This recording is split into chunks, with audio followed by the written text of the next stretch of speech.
Welcome, everybody. We are excited on this podcast to have Michelle Griffin, the former HR guru at ConnectWise, as they were growing very rapidly, has now spun off on her own. So it's pretty exciting, and she reached out to us, was interested in talking about her new gig, what she's doing, and I'm sure you want to know about it too. So Michelle, how about you introduce yourself to our audience, give me a little background for those who don't know you, and then let's dive into what you're doing. I'm sure it's going to be very interesting and beneficial to the audience. Hi, thank you so much for having me. This is really exciting. So I started with ConnectWise in 2011 as their HR coordinator, and the company had about just under 300 employees at the time. And then after only a couple of years, I was promoted to head of HR and ran the HR department at ConnectWise until 2017. And when I left, there was 850 employees, 10 states, and 4 countries.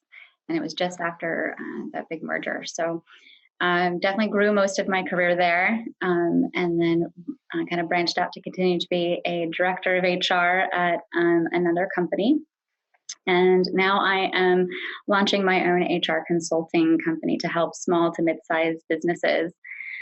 So that is kind of my background, and most of what I know about HR has kind of developed over the last decade in regards to understanding what companies may need when it comes to their HR, their operations, and what that means to the company's productivity and revenue and their production. So, you know, I have one question for you.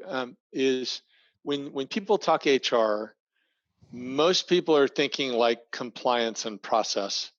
And then there's the whole culture piece. I mean, if you're growing ConnectWise, helping grow ConnectWise from 300 some odd people to 800 some odd people, I mean, there's got to be, how do you balance the two with that type of rapid growth? Yeah, that's a really good question. So it takes a lot of understanding why. You have to know your business why.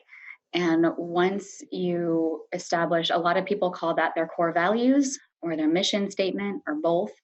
And when you are hiring people, you make sure that they're a job fit for what you're hiring them into, but you also have to make sure that they're a fit for their team, for the company, for the vision, for the long-term whole of that opportunity.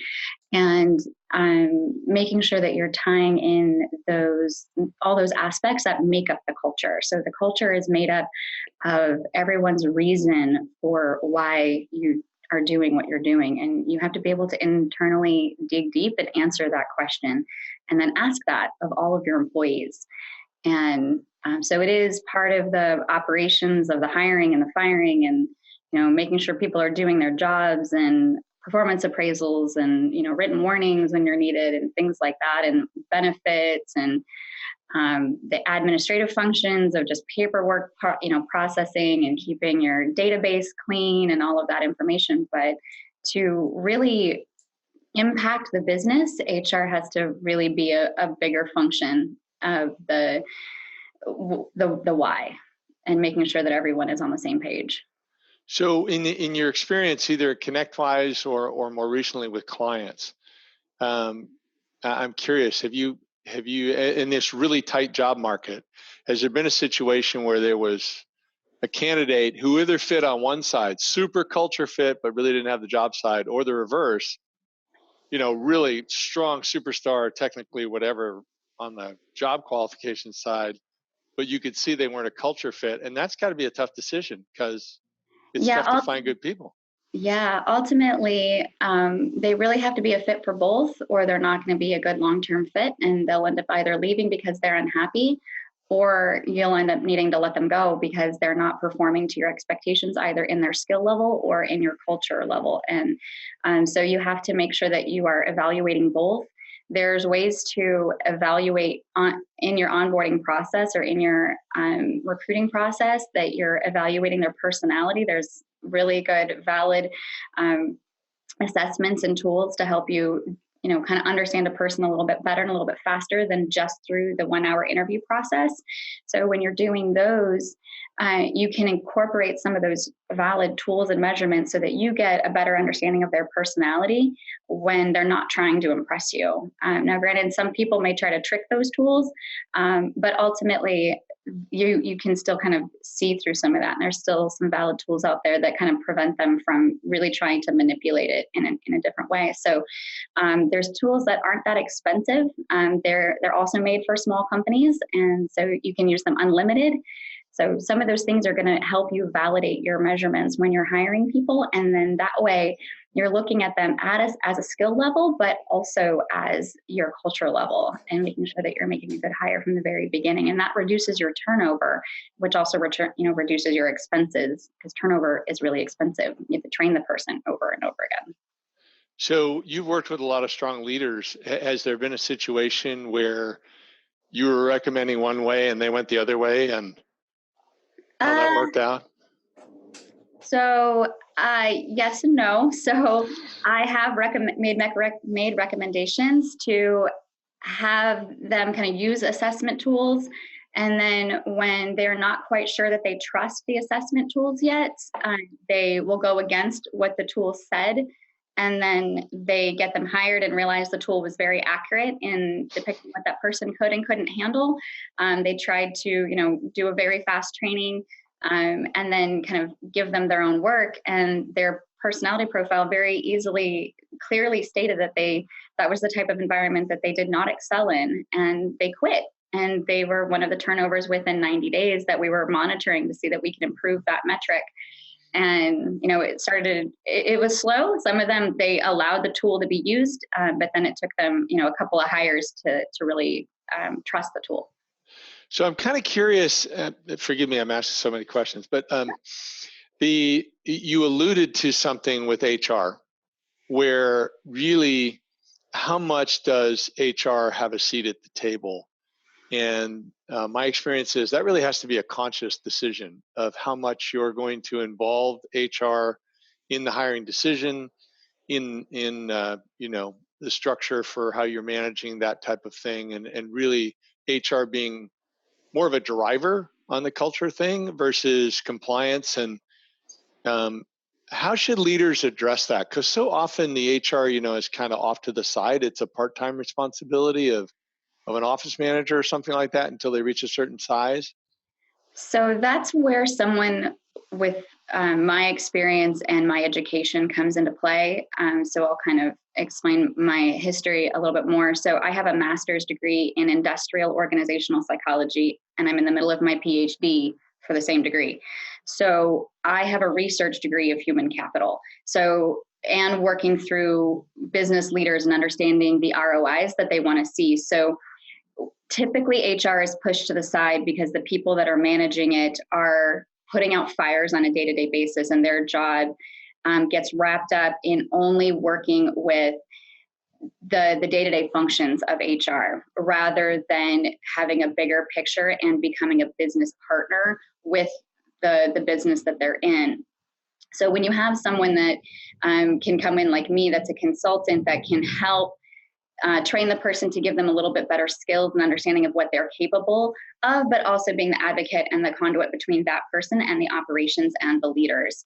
So when you end up having someone with a little bit more language in regards to what the owners of the companies need to hear, they need to hear the ROI behind why HR is important and what it's capable of providing. So there's metrics and values and measurements that when you're evaluating your human capital, the metrics that you can use to produce to the owners of the company to show them what they need to see. So you can predict what the turnover is going to look like if they continue down a certain path of how they're treating their employees. There's ways to improve the life of the employees, so either work-life balance or the training or development, and producing those kind of functions for the employees. And so that's where HR becomes a lot more valuable to the company, when you're putting some investments back into the employees and helping them to develop with the company, and then having someone that is capable of putting those values and metrics back into numbers that makes sense to the company owner.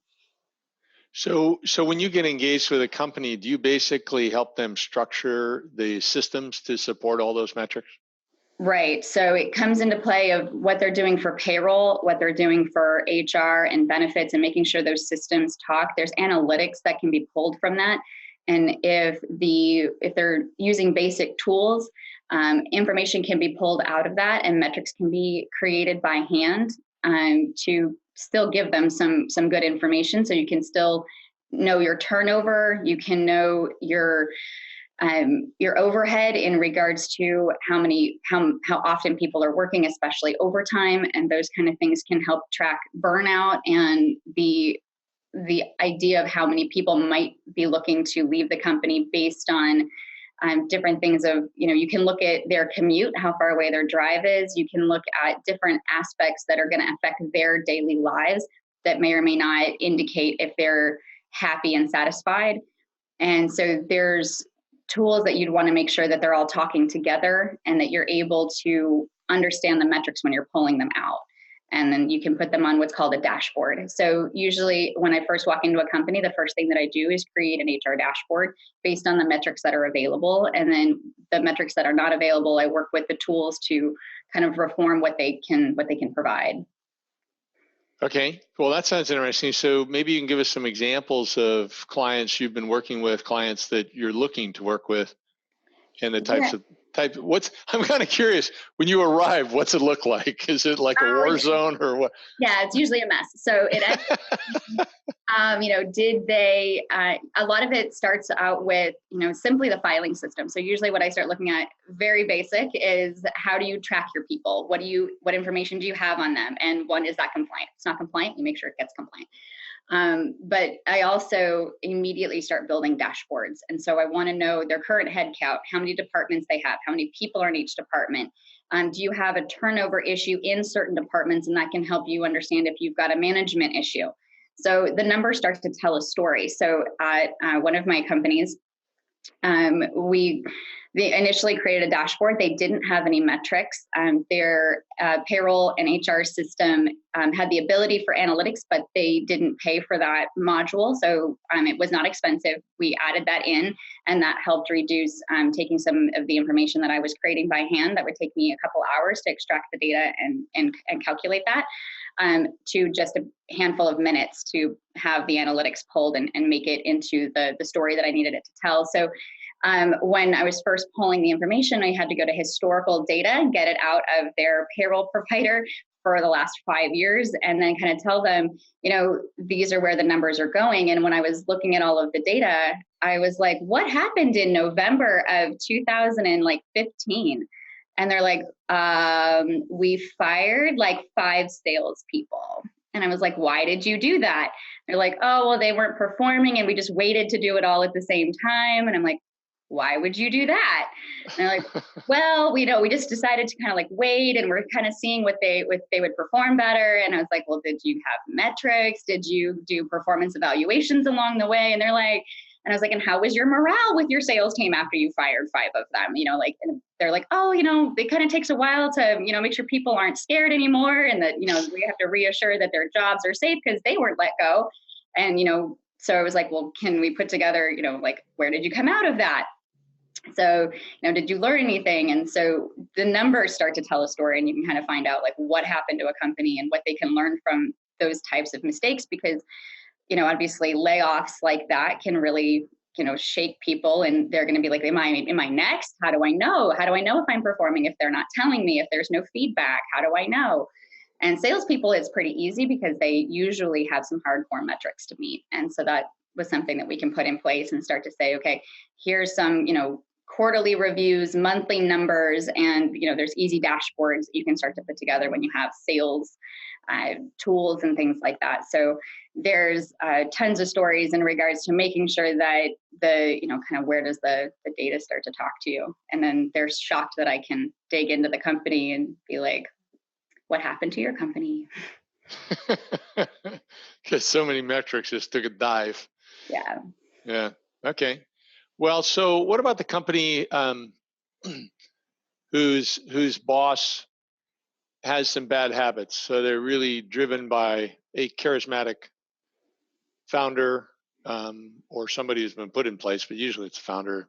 And maybe they're less than 50 employees, and this person's got some bad habits that are affecting the organization. Go ahead. I was going to say, so yeah, toxic managers. So you can find toxic managers pretty easily in multiple ways. One thing that I did for a company that the president was really good in regards to making sure that they wanted to know that their employees were engaged. And so I created a survey, a company-wide survey, but I was using valid measurement tools for engagement and satisfaction from research. And so I used that survey template to then launch it to the whole company. And we made it confidential. I used a third-party provider to launch the tool, and they collected all the data and only gave me specific data.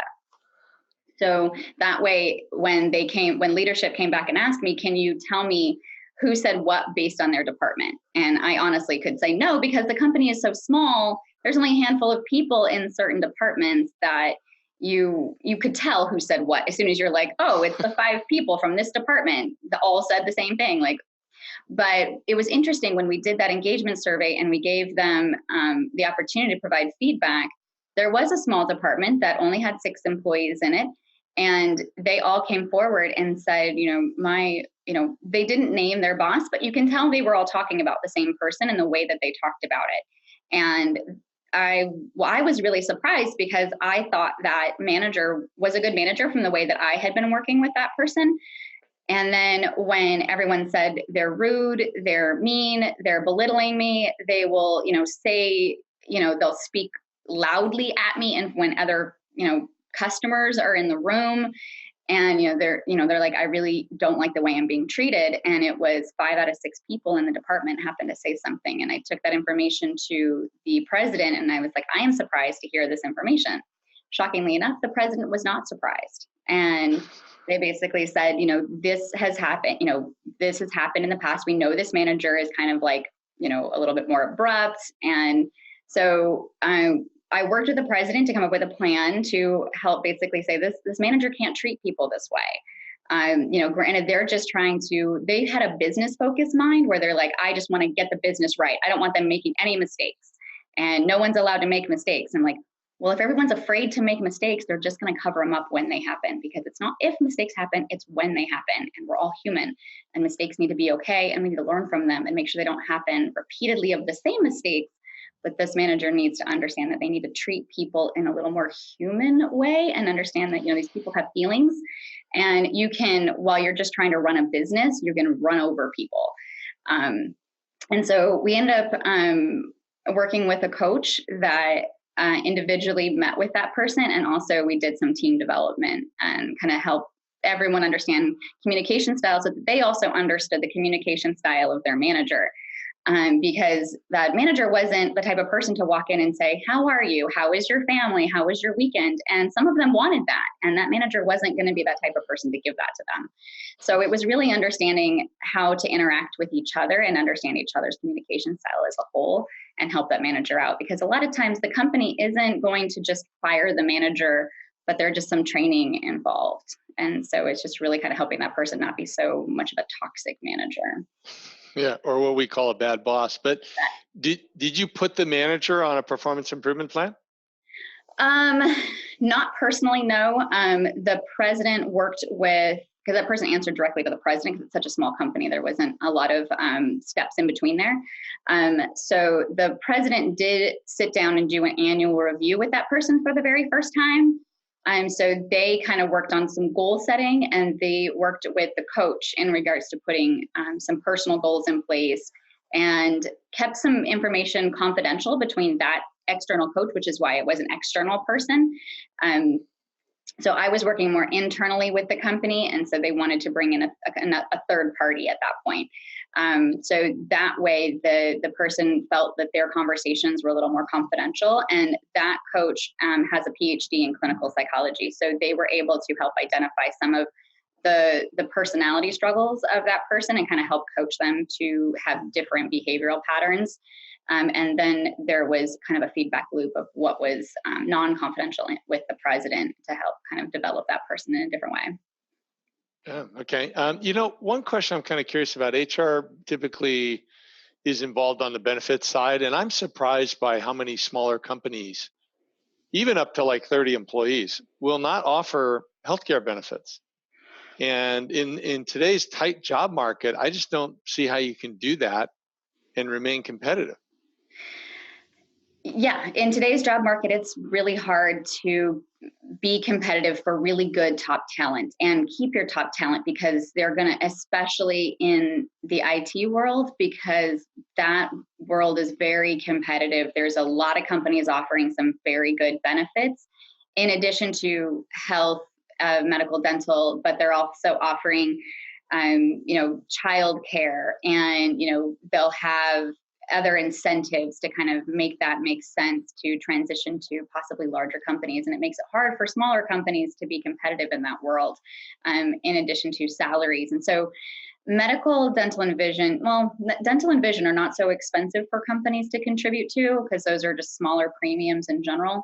But the healthcare can be rather expensive just in the cost of the premiums. So it depends on the state that you're in and how much an employer, even if you're, so if you're under 50 employees, you're not required by law to, to provide benefits. However, if you choose to do so in the state of Florida, you are required to then provide at least half of the premiums. So if you choose to provide benefits, you're still required to put in a specific amount as the employer. And that can vary based on other states that you're in. Some states can be up to 40 or 60%. It varies by the state, because you're not held to the Affordable Care Act standards of being affordable, but there's still state requirements for the employer. And so that might, if they do a quote, they might say, okay, that's really expensive. I can't afford as a profit sharing plan to help provide that kind of coverage. So it depends on the demographic of your employees as well. So the age and gender of your employees will depend on the type of quotes that you're getting as well. And when you're smaller, those can make a big difference in regards to how much the premiums are going to come back as costing. So I definitely encourage companies that are at a point when they're willing to look at their profits and see if that's something that they can invest back into their employees to be a little bit more competitive, at least get a quote from a broker. That wouldn't cost you very much. Or if anything, usually brokers won't cost, if you're just looking to shop, and you're looking to see if this is even a viable option, brokers will look at that with you. And brokers only get paid on the cost of the benefit plan, and they're paid for by the carriers. You don't actually have to pay for the broker. All you have to pay for is the premiums that you're putting and providing into that.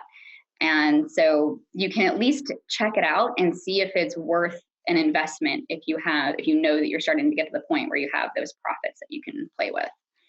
I'm curious, what's some of the most innovative low cost or no cost benefits that you've seen companies offer?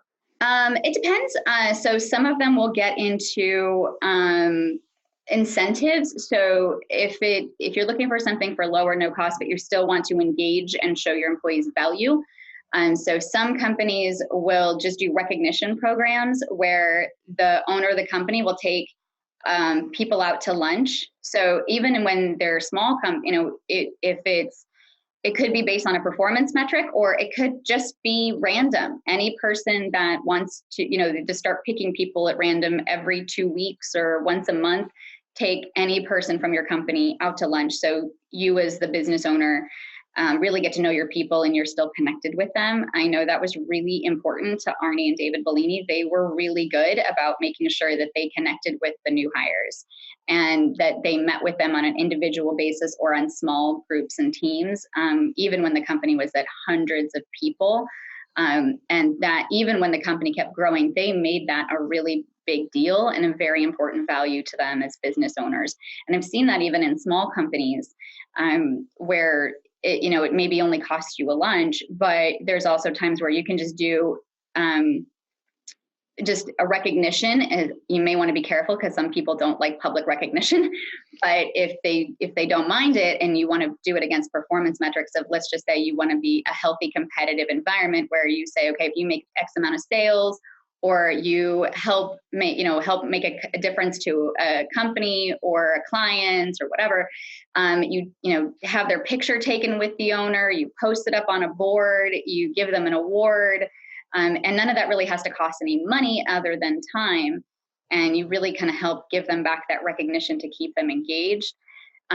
There's things that you can, some of the like you can pass the cost off to the employee as a voluntary benefit. So there are other benefits you can offer, such as there's voluntary benefits through AFLAC or Colonial and things like that. That would be life insurance, hospital stays, things like that, that short-term disability. That may not cost the employer anything, but at least it's of value to the employee when they have the option to purchase some of these coverages that wouldn't otherwise be available to them. So but they would have to pay for them. And it may be $1 or $2 a month, which would be like $1 or something a paycheck, or maybe a couple dollars. For small companies or, other employees that are living paycheck to paycheck, that might not be a good idea to offer that until you know that you can kind of make sure that the employees can afford something like that if you're going to do a pass-through cost of voluntary benefits. But it doesn't have to. So some of the most unique things was a manufacturing company, and they did what was called an attaboy.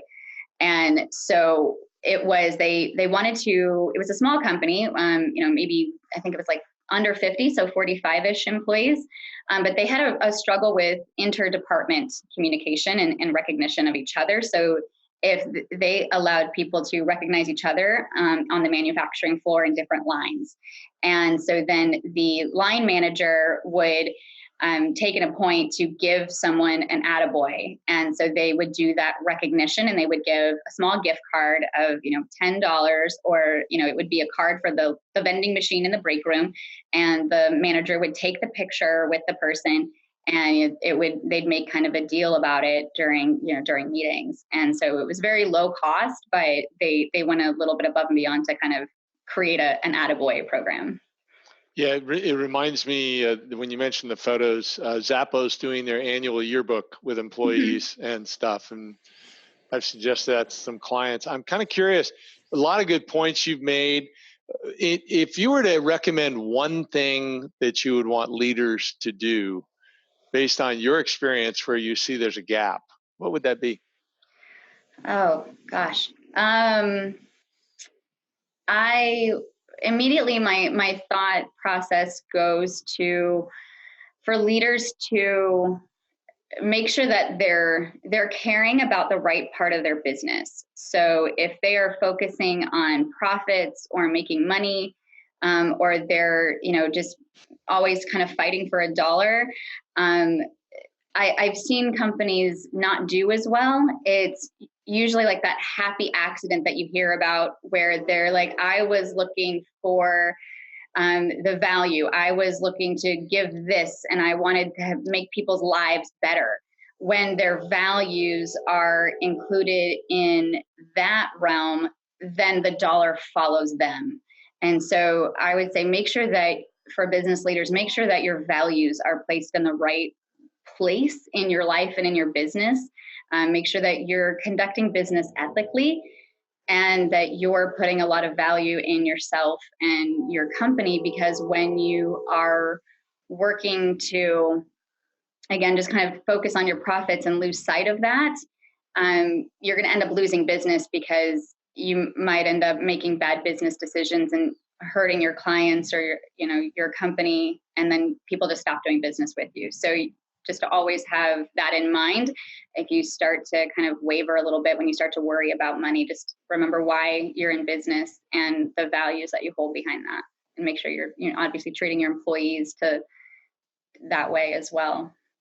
Well, I think that's great advice, and I'm sure that when you dive in and there's so many things to consider, and then you create these dashboards so leaders can really understand what's going on more and where they need to focus. How can people get a hold of you, Michelle? So I have a website, michellemay-griffin.com, and all of my social media is on there. My contact information is on there. My history and my work and all that is my personal brand is outlined at michellemay-griffin.com. Okay, and do you work with companies only in Florida or nationally or internationally? Nationally, I am working on getting international. So I do have some companies that I'm talking to that are international. I actually have a call with the Netherlands next week, and I have spoken to a company in England. So I'm hoping to travel to England in January. So I do have. I'm also talking to a company in Zurich in October. So I'm starting to dabble in international. My PhD dissertation is on international HR management, so that is kind of where my passion goes, and ConnectWise kind of sparked that passion. But I do focus domestically and every state except for California, because California is its own HR world, and I am not certified in HR in the state of California. So every state. I would use the term nightmare instead of world. But, yeah, definitely. So MichelleMayGriffin.com, and I think your background is very unique. The way you've been in this incredibly rapidly growing organization with ConnectWise, and then a variety of entrepreneurial and established organizations now. I mean, I encourage our audience to give you a call, and I thank you so much, Michelle, for joining us today. This has been great. Thank you so much for having me. I really appreciated this.